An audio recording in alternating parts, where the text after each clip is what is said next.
For some of you, welcome back. We're so happy and excited to have you here with us today, and I'm particularly excited that this is our last day and our last forum. I do want to give a shout out to my son, Joseph Barron. He turned 18 today, so yay, Joe.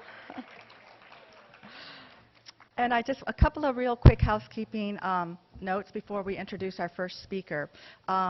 What I wanted to tell you is that we are going to again do the question and answer cards like we've been doing yesterday. That works out very well, and it allows us to answer those questions that don't get asked during the actual forum.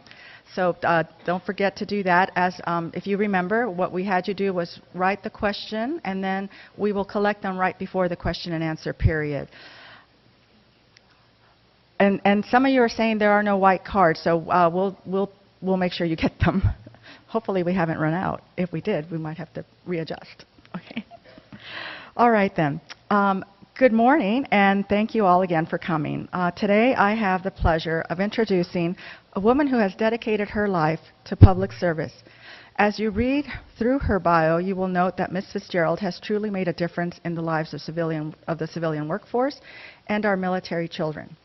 I have heard the following words to describe her: visionary, dynamic, and charming. And I can attest that they are all true, and then some. So please join me in welcoming the Director of the Department of Defense Education Activity, Ms. Marilee Fitzgerald. Thank you. Thanks so much. Good morning, everyone. How are you? I'm just trying to acquaint you with the charming side here, too, of all of this. It is indeed my privilege and an honor to be here today to talk about the education of our military-connected children. But before I get started, I want to extend a few thank yous. I want to thank our military service members and their families for their sacrifice and commitment to keep our nation safe. Thank you for protecting our great nation. And to our teachers and school liaison officers who work tirelessly to ensure that educational opportunities are improving for our military children. And finally, I want to thank the 1.2 million school-age children who are also serving alongside our armed forces. And yes, they are serving, and in their lives, they're challenged in many different ways. These children bring great strengths and gifts to our school programs, but their military lifestyle presents challenges, frequent transitions, 6 to 9 in the course of an academic career. And in fact, this morning I'd like to start my discussion with a little bit of a conversation with our students. And so I'd like to share a video clip with you. Let's hear from our wonderful students.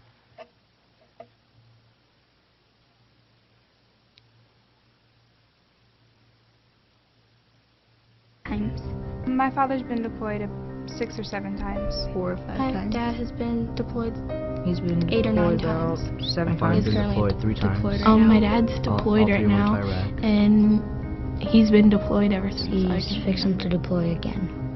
I've moved 7 or 8 times. 4 or 5 times. South America, North Carolina, Virginia, Palms, New York. I'm moving to Florida. Alabama, Europe, Florida, and Arizona. Texas, California. I don't remember the rest. Why do we have to move everywhere? Like every single day, it's just like you're always thinking about him, thinking about like how his day went, what it's like where he is, and what's pretty much going on with everything that he does. It's kind of like you're worried like all the time, When my father's deployed, I'm scared that he might come home injured. When my mom's not around, I'll have no one to talk to, and I'll have no one to help me on my homework when I really need it. I would be at home alone trying to do my homework and there's nobody to help me. Being the man in the house, it's pretty hard because I worry a lot about what's going to happen and I don't really pay attention. I help my mom out. I do whatever I can. And then as the months go by, I'm just waiting to see him. they were kind of biased as far as they thought that they were better than the military and that the military was basically quote-unquote killers because they went to war. They didn't know how to handle it because they don't really get that many military kids. And on a military base, they help us because they know what we're going through. Most of the kids didn't understand what I was going through. They were like, "Oh, your dad's military, that's no big deal. That can't be hard for you. That doesn't affect you at all." And they didn't understand, but in a military school, they understand what you're going through because they're going through it too. In civilian school, they don't know to appreciate that. They don't know how you feel. So if something happens, they can't relate to that or understand. A lot of schools, they have like kind of the same curriculum, like, being on-base schools, except for like, this school here being an off-base school. They go by like an entirely different than in other schools. They both do on different things. Like California does world history. Some other states just do their state's history, so it's kind of hard to deal with the different subjects because they might be in the middle of something new. It's pretty hard because when I moved out here from Minnesota, we were learning completely different things in each core subject, and I got out here and they were like way ahead of us and everything. Your grades take a while to transfer over if you go in the middle of the year. One school will be on Algebra 1 for 8th grade, and another school will be on pre-algebra or something higher. One being like, I don't really know who my dad is at this point because he's gone so often. 2, dealing with the fact that we're constantly moving and not knowing what's coming next. 3,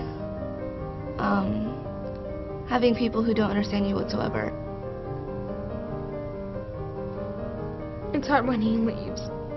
My dad gave me this dog tag.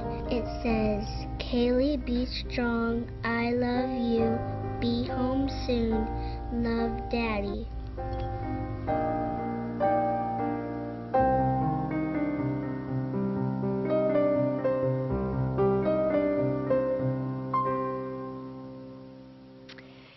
It's these voices that bring us together this morning to talk about the education of our military-connected students. Every time I see that video, I am profoundly moved and I get teary-eyed. Did you?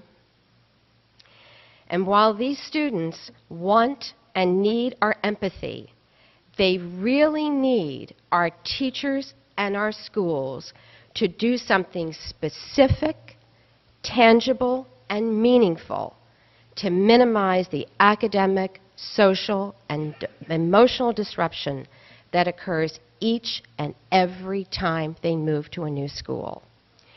Our children move repeatedly, on average 6 to 9 times between kindergarten and 12th grade. They endure the long periods of separation from training and deployments, and they face the ravages of war that are brought home through loss or the injury of a father, a mother, a sister, a brother. Research identifies 5 major challenges for military students. They are inconsistent academic standards. We heard it. When a military student arrives in class, it's likely that he or she has not learned the material that has already been covered. This mismatch can become even more critical for our high school students who begin accumulating credits for graduation and developing their interest in careers. Number 2, extracurricular activities. Students participate in sports, drama, chorus, debate. They often lose out on these activities because they're tryouts and they're not there during the auditions. And yet, these are powerful vehicles for our students to feel involved, for them to make friends and connect to school. Third, special education. Special education services vary across districts. An IEP in one school system may be very different in another. The criteria different. Gaps in learning because of the transition can be misunderstood and misinterpreted as a learning disability. 4, parental involvement. During times of deployment, parents remaining home may not be able to gauge schools the same way. You may not be able to come to a parent-teacher conference. Does that mean that one doesn't occur? Absolutely not. We need flexibility regarding such things as parent-teacher conferences.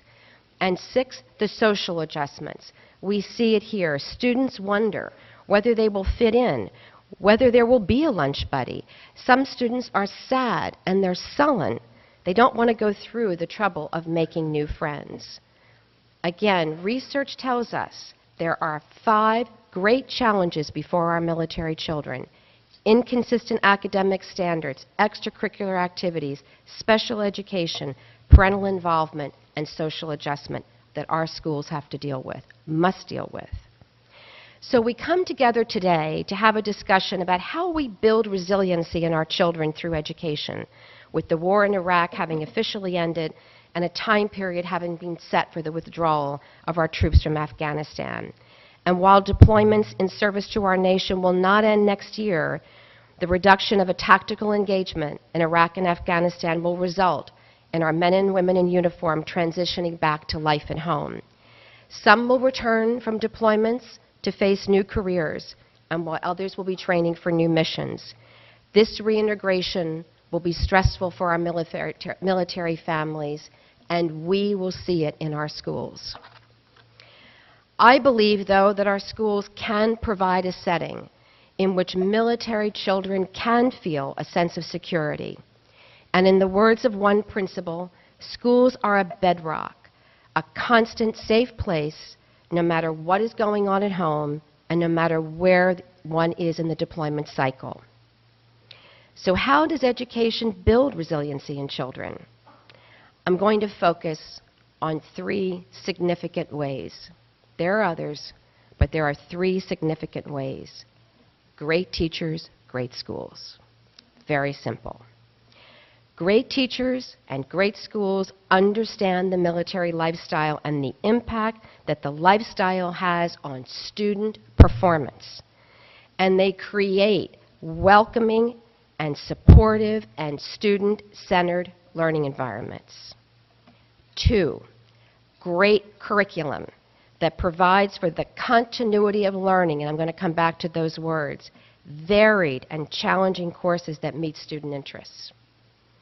And 3rd, involved parents who know their children's teachers, stay connected to their children's progress, they attend school events. So let me take each one of those briefly. Great teachers, great schools. Great educators are trained intuitively. They are trained in their academic preparation to foster strength, courage, and a sense of pride in our students through an education that develops their academic, social, and emotional skills. In any classroom in the world, from the simplest with no walls to the most elaborate, teachers must get along with students, and students must get along with others if learning is to take place. Research shows that social emotional skills can be taught to our students, and that their presence in classrooms and schools improves academic learning. When academic and social emotional learning both come together as part of schooling, students are more likely to remember what they are taught, and they are also likely to incorporate into their education a sense of responsibility, caring, and concern for the well-being of others as well as for themselves. They are more likely to build resiliency. Learning thus can be said to touch both the head and the heart, and the result is classrooms that are run better and students who are more inspired and resilient. The linchpin here is the teacher. A 2008 study found that the most important factor in a new student's adjustment to school is the teacher. Those who were supportive of highly mobile students and had a strong influence on their attitudes towards school and on their behavior in the classroom. And research also tells us that the most dominant factor that affects student achievement is the teacher. It's not the only, but it is the dominant. So if education is going to build resiliency in children, teachers must have the competencies to teach our military children. They get part of it in their preparation for teacher education, but they don't get all of it. Teachers are not trained in the nuances of educating military children. Maybe they get a smattering of education about how to deal with children who come from a mobile lifestyle. But often, it's about the homeless child. It's not about the military child, and that's very different. Very different. They probably were not trained to recognize these unique circumstances and challenges that we heard our children talk about. They don't understand the gaps in school attendance and learning, being separated from a parent who has been deployed, and the sense of isolation in the midst of a civilian community that perhaps cannot relate to the obstacles and challenges they face. So, what are we doing about it? That's what the children want to know. What are we doing about it? As the director of the Department of Defense Education Activity, I have the privilege of educating 85,000 children, which is about 7% of all the school-age children, military-connected children, a very small percentage indeed. But through legislation in 2008, we were given the authority to share our knowledge, expertise, and resources with public schools. And we provided a grant to the University of Southern California that I think can help us with this challenge. This grant is working with, with 5 schools in San Diego, trying to make and find out just what it takes to make schools supportive of our military families. And in their words, scientifically sound, practical, and eye-opening ideas for making our military children and their families feel more welcomed and supported in our public schools, and so that they can help them achieve success in our schools, academic, social, and emotional success. It's a very wonderful grant. They've published 4 books already, and now they're doing a training program. Fantastic schools honor and celebrate the many layers of sacrifices that our families and children make. As this grant found, great schools make sure there is a friendly face to greet students when they walk through the doors for the first time. That entrance is not taken for granted. They give students an opportunity to talk about the places they live. They bring that to their classroom discussions. They focus on children being students, not caretakers. They focus on children. Their emphasis and their eyes are focused on their social, emotional, and academic success. They have trained professionals to help our students in difficult times. Great teachers connect to students. USC found that they make a point to get to know their students, their siblings, and their families. They know their students' achievements, their struggles, and their fears. Great teachers are instructors, wise guides, kindred spirits, coaches, mentors, champions, and advocates for the success of every student. Great teachers meet the parents long before the parent-teacher conference. They pick up the phone. They Skype. They do FaceTime. They welcome them into their classrooms. They acknowledge and honor our family members who are serving in our military. Maybe there's a hero wall, or maybe there's a buddy program for the new student, and maybe even for the new parent. In October, in the early part of October, I attended a great event at George Mason University, and Dr. Jill Biden announced that more than 100 colleges have signed on to Operation Educate the Educators. The program is a partnership between the American Association of Colleges for Teacher Education and the Military Child Education Coalition. We know it by MSEC. And I want to add DODEA. The goal of the program is to prepare aspiring teachers to meet the unique needs of our military children. If we're going to build resiliency, we have to start with the teacher. Okay? So far, 108 colleges and universities are committed to following a set of guiding principles that will ensure schools of education prepare their graduates to meet the social, emotional, and learning needs of our military children. These principles raise awareness of the unique needs of our children. The Military Child Education Coalition also teaches our counselors and reaches out to them with special programs. And in DODEA schools, after these 108 schools educate these teachers to deal with our military-connected children, these teachers can do their student teaching in a DODEA school, so they can go from the intellectual to the reality of it and practice their craft with a base of population that emulates that which they're studying about. Public schools, they're not changing fast enough, but I can tell you the landscape is changing. We get our teachers trained, and we extend ourselves in our communities, and I think we can make a difference in these schools. If education is going to build resiliency, the institution of schools itself, they must create an inclusive, student-centered learning environment, not just where children feel comfortable, safe, welcome, respected, and understood and inspired, but they must give them the academic and social emotional foundation to succeed in life. They have to do their job. Now look at the challenge. We have a national crisis in education. So against this backdrop, they must perform on behalf of our children. The United States trails developing countries in reading literacy. We are also behind in high school graduation rates. Can you imagine that we lost our premier position of graduating high school students? The United States, we used to be number one. In 2009, the United States ranked 21 of 26 nations studied. You're right, Germany and Japan are beating us, but so are Portugal, Slovenia, and the Czech Republic in graduating high school students. That translates not only into challenges to the success on our world economic stage, but it's a national security problem. It's a defense challenge.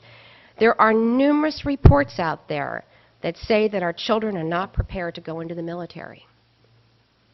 They're not prepared to deal with the technical skills that are required, the math, science, technology, and engineering that form the foundation of many of the skills in which they will employ when they're in the military. The sweet spot that nations covet is the intersection of high academic performance and low variance in outcomes for students. I wish we could say in DODEA that we had no variance. One of our greatest challenges is that some schools are wonderful and teachers are terrific, and we have some schools that are struggling. Your children are in these school systems, in our public school systems. And even though there may be significant differences in racial, economic, and ethnic backgrounds of our students, there are nations, Canada, Finland, and Singapore, for instance, that have achieved excellence with equity. And we want those results for all of our military children. That's what schools have to do. Great teachers, great schools, great curriculum. They have to do their job. They have to educate our children. So what do we need to do to build a student-centered learning environment? That's what our students want to know. So we talked about the teacher a little bit. But let's talk about the subjects themselves. We talked about the academic disruption at the high school level. For the first time in our nation, 45 states and 3 territories in the District of Columbia have signed on to the Common Core standards, including DODEA. We have taken a stand in this nation. We don't see it yet. Not many states have implemented the Common Core. It takes about 3 years to go from I want to be part of it to the time we see it in our schools. What students need to know and should be able to do will now be common among those 45 states, 3 territories, and DODEA. Now, those students got it right. In DODEA, we have a common set of standards. But imagine that experience in 45 states and 3 territories in the District of Columbia. They may not all be on the same page, but they won't leave 9th grade not knowing the same thing that other students in other districts throughout the country need to know. Let me talk about something else. Let's talk about the disruption that occurs with rules. We talked about the extracurricular rules, entrance age requirements. We need our military compact, and we need it in ways to reach our schools. It can't stay up here and be an educational policy kind of thing. Every parent in every school has to know that that course that that student was talking about, she doesn't need to take the California history course. But see, the school didn't know that. And maybe the parent didn't know that, and it didn't get down to the student. So the student has to take a history course, when the history course that they took maybe in Dodea was just fine. Because these things are waived to help minimize the academic disruption. Somebody's looked at the big picture and said, enough, they got enough history, they got it. They don't need to take 15 different history courses to come out competent in understanding our history and our social sciences. Important element to creating an underpinning of resilience for our children. Some people would suggest that resiliency is built through disruption. That may be true when you're an adult. When you're 6, 7, 8, 12, 13, 15, 16, a little stability goes a long way in building your resiliency. You don't want to spend time saddened and upset and go to school with a nervous stomach. You want to go to school having an expectation that things will be the same and they will be steady. That's how you build resiliency in young children. Okay, we got the Common Core. We have some flexible schools. But now what happens when you are in Fairfax County, Virginia, and your child is taking Chinese? Maybe they were in the Dodea schools and they were taking Chinese. And you get reassigned somewhere and they teach German, Spanish, French, Arabic. They don't teach Chinese, do they? And they say to your children, pick one. You'll like it. Remember that cereal commercial? Try it. You'll like it, Mikey. Remember that one? And guess what? They do. But can we do more? Why can't we connect that student with the class in Fairfax County when they moved on to Michigan? Why can't we do that? We have these things in real time. We're doing it in Dodea. We have 2 students in Misawa, Japan, up north, taking advanced music theory with 12 children at Kubasaki High School in Okinawa and 4 students in Guam. We made a big class. Real time, by the way. This is not online. The teacher sees every one of them in the classroom, no matter where they are.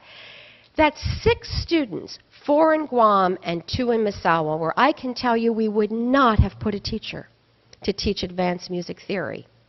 We would have said to the one student who looked at me with tears in his eyes and said, I had aspirations of going to the Juilliard School of Music. I needed advanced music courses. And my father was assigned to Misawa, and I'm going, and I'm here, and I have a smile on my face, but my heart is crying because I want to be competitive for Juilliard. That got that telepresence machine there. Now, I couldn't get it there in September when I met him, but we got it there in January. That's what I'm talking about. It's not just saying it, it's doing something that's different. That's not a panacea. Look, high school courses, they're hard, and schedules, they're hard to make. But don't they deserve that extra effort? What if we stayed connected? We have a piece of legislation. I think it's going to get signed. The NDA 2013, lawmakers, are you going to sign it? That will provide a provision for parents and students that if the children have attended a Dodea school, they will stay connected to Dodea's virtual learning program for the rest of their academic career. They'll do so, you'll have to pay a little tuition. And it's going to take us about a year to get all the rules written and through all the lawyers and all of that. But that's a gateway feature. That helps in very real ways to minimize the academic, social, and emotional disruption of children. That's what has to happen in every state across our nation. If 45 states, 3 territories, and the District of Columbia and Dodea can adopt Common Core standards, I think we can figure out how to educate our children in the 21st century in new and different ways, don't you think? It's that kind of thing which builds the resiliency. That's what education does, and does very, very well. School by school, and perhaps not, but intuitively and inherently, that's what schools do. They educate children. Our approach in partnership in Dodea must not be isolated. When we got that authority in 2008, something very powerful happened to us. And we were able to go beyond our own school system walls and teach teachers in public school systems, share academic resources, share our knowledge. We're putting in a 1-800 number for schools. You want information on charter schools, you can call us. You want information on what the state standards are in Kansas when your children go there, you can call DODEA now. You can do those things. It's a central repository for information. But we also did something else. We run about a 35, well, until we trimmed ourselves a little bit for budget reasons, but we had a $35 million grant program. That grant at USC that I talked about that's developing training for our teachers, that was funded through a grant through DODEA and then matched by our private sector partners. Today we have thousands of children, over 128,000 children who are in about 1,200 schools, who are in schools that are benefiting from a DODEA grant. And what kinds of grants are we giving? I talked about USC's building a social and emotional climate in schools. Let's talk about advanced placement courses. There are schools across this nation that do not teach advanced placement courses. There are schools in this nation that still have a requirement that students pass history to get into advanced placement math. Right? There's a cutoff entrance to those. This grant that we have through the National Math Science Initiative says, first of all, no enrollment criteria. Willingness to do the work and a showing that you will do the work. We don't care if you got a D in history. Math, science, and English, that's the focus of the grant. Teachers are being trained to teach the course, and I have to tell you, parents, if you ever question whether giving your kids a few pennies to get good grades, how many of you struggle with that question? If I asked you whether you did it or you, don't worry, I'm not going to ask you to show your hands who did it and who didn't do it. I'm not going to embarrass myself either. But I'll tell you, this grant gives teachers a few extra pennies for teaching these difficult subjects and gives the students a few extra pennies for getting the qualifying score of 3 or better. The grant's only 1 year old, so I only have 1 year of data. In schools where this advanced placement grant is, where we've expanded advanced placement math, English, and science, the largest gains in the nation in advanced placement testing, children scoring 3 or above, were in those schools that had the grant. Not by slim margins, 7 times better in the achievement. How many of you have been to Hawaii? 8 times better. They outpaced the nation on all of them. It's in 2 high schools there. Radford and, is it Hailikoa? I probably mispronounced it. Hailikoa, thank you. That's challenging there. You don't get it into a district. They're not a district. They're a collection of individual schools. You have to go school by school like a salesman and sell the program. Trust me, those results will sell it themselves. I said a bit that we're not there yet, and it's going to take us years to get there, even in DODEA. But I'm telling you, the landscape is changing. And I want to leave you with just a sense of that hopefulness that our teachers and our schools are getting it, that programs like these grants and others are making a difference. Let me show you another clip.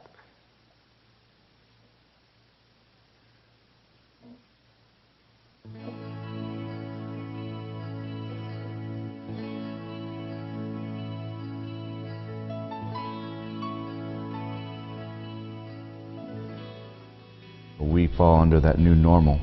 That's a slogan of the Army right now. And we have our units deploy continuously pretty much. And they have a ramp up period, and then they come in. And that's when we notice that the students have the most difficulty, is actually when the military parent tries to reinsert themselves into the dynamics. And they struggle with that, knowing that their father or their mother is going to be gone in another 3 to 6 months. We find that the middle school kids have the most difficulty in adjustment. And so in one of our grants, we support the AVID program. Last year, we just focused on 7th grade students, and these children are grouped into cohorts, and they travel around, all day within their team. And we have found great successes because the new students coming in find great support from their peers. And they learn together, they work together, and they've developed very strong friendships inside the school and outside the school. We tend to see kind of two extremes. We see those who do very well, you know, with moving around and always seem to have a ready smile and make friends easily. And sometimes those are the students that surprise people when they turn up depressed, because everybody thinks, oh, they're doing so well, why would they be depressed? But what they've learned to do is to mask some of the problems and the issues and the concerns that they have. Particularly adolescents, we know, are kind of torn between wanting to talk about things and not wanting to talk about things. And so we're going to work on some of those kinds of things in our groups. And then we have the kids who don't do very well. Those are easily identified with the behavior problems and those types of things. And so we're going to also focus on supporting them and their families. Another helpful component is Common Core, is addressing Common Core, which is big nationwide. And with the foundations we have built into this grant, with our math and the direction we want to move in our students in mathematics with inquiry-based mathematics and promoting that deeper understanding and more of that explanation and justification, this project will really help promote that within the Douglas District as well, because we want to get our kids going so much more beyond naked numbers, and that's what Common Core is asking for as well in their mathematics, is that whole different level of deeper understanding, and with this project we're going to really push for that.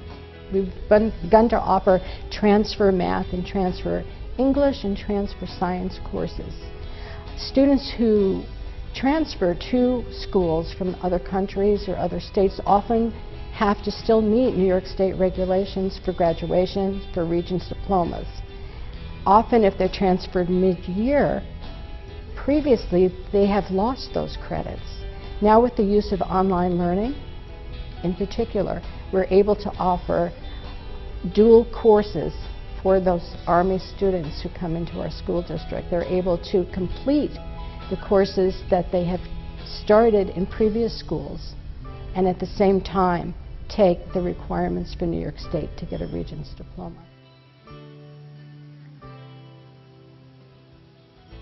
It was phenomenal. DODEA came in, and at the time that the state and federal budgets were decreasing and our school budgets were decreasing, they were there to continue to help us as we were ramping up for the Supercenter. As we were getting more and more military dependents in, we had the resources and the funding to keep providing them top-notch education and interventions. So DODEA was a powerful part of that and allowed us to meet those goals for our military students.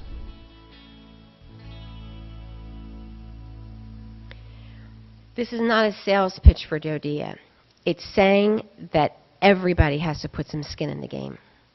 School districts, DODEA, it's not just about the 85,000 children for us. It's about the 1.2 million children. We're fortunate to have been given funding to do this through a grant, but every school system has to vest themselves in military children. The third thing that we talked about that has to be present: great schools, great teachers, great curriculum, parental involvement. Parents, I talked about the teacher being the most dominant impact. You fall right there behind them. So building, there's no one better than a parent to be the advocate for a student. No one better. And by extension, I include commanders, because I believe that leaders recognize the impact on readiness. Soldiers can focus on their Army mission when their family's needs are well taken care of. And according to Johns Hopkins parents, there are 6 things that you can do to make a difference. Okay? 1, it deals with your parenting. You need to create in home a conducive environment for your kids to study, a room for them to go to, an approach in the home that says this is homework time, that there are protocols, there's habits that are formed, that children can do their work. Quiet time for study, setting expectations for doing the work, holding our children accountable, and being there to hear their woes and lend a supportive shoulder, not a punitive one, but one that can help them through their struggles.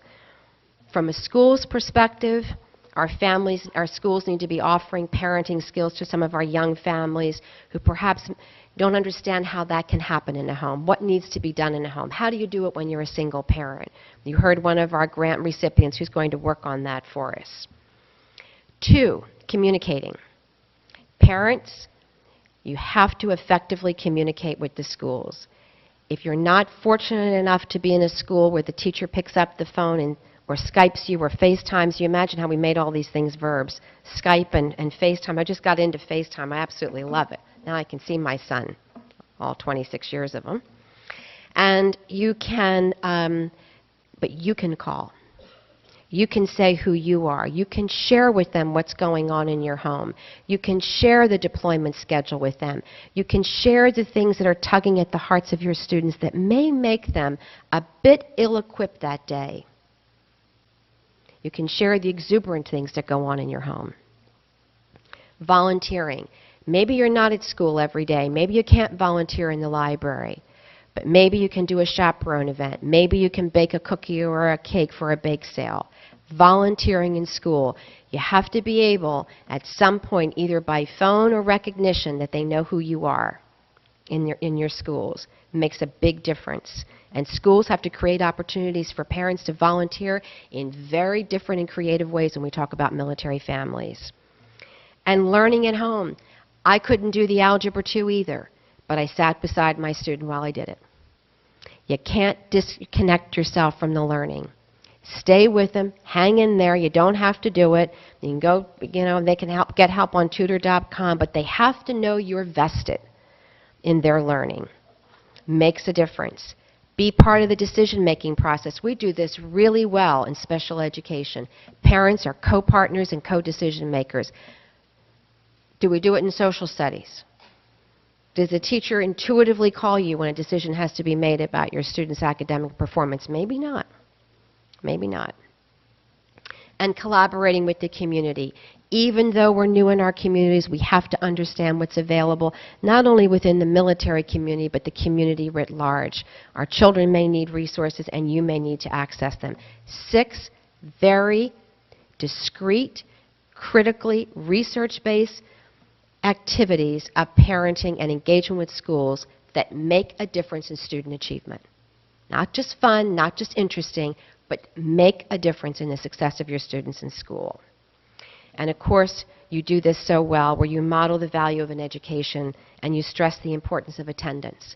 Parents, did you know that if kindergarten children do not go to school regularly, the research says that they will gain roughly 14% fewer literacy skills? Do not take them out of school. Holidays, recess periods, the Mona Lisa looks just as good. Okay? I know, I did it. I raised 3 children. I hated traveling on or visiting during school breaks. Everybody was doing it. But they're in school for a very short period of time in their life. We can't just pull them out. Day here and day there is not a problem, but we have to think about attendance rate. Don't go see Aunt Millie on the way to school. Get to school. Okay? Don't be 2 weeks late. School opens, be there. Okay? So, leaders, I ask you to help empower our families to be advocates for their children. Do we have, in our place of duty in our military communities, policies about parent-teacher conferences? Do we sync our training schedules with our schools so that parents can maximize their attendance at school events? I'm part of that process, and I want to be a part of the answer to the question for these children: how can we do a better job? How can we make them more resilient? And what can we do differently today to mitigate the academic disruption? Not just give it some words, but to come out doing something tangible and measurable for the benefit of our children. I will use every resource that I can to shape this battlefield to ensure that your children achieve the academic success and have every opportunity for a quality education. I'm going to do that for you. I'm going to reach out to all those I influence and exert that influence to make sure that happens, because I believe that you're entitled to it. Your service and through your sacrifice. And you have sacrificed so that I can live a better life. And when your children come into my realm of responsibility, and that's not just within DODEA, but in that vast arm that I have in those 1.2 military children in the public schools, I take that responsibility personally. And I make that commitment to you as I stand here to be part of the solution and not part of the problem, even in our DODEA schools. Do I have any questions? I think you gave me the 5 minutes. How'd I do? I think we have time for one question. Oh, gracious. Come on. I want to give you time to ask questions. Yes, Do we have any questions here? Yes. Actually, we're doing it through cards. Oh, yeah. great. That way, Okay, we're going to be giving you the questions that were written down that we don't and get. I can take them back with me and post them. Wonderful. Absolutely. Great. Okay. Are there any initiatives by DODEA to connect with emerging alternative education models and groups? For example, homeschoolers, networks, or installations, or distance education via webinar or online education? Yeah, so we talked about the telepresence, and we talked about our virtual online learning. We have actually, our virtual learning program has been influenced from the research about homeschooling.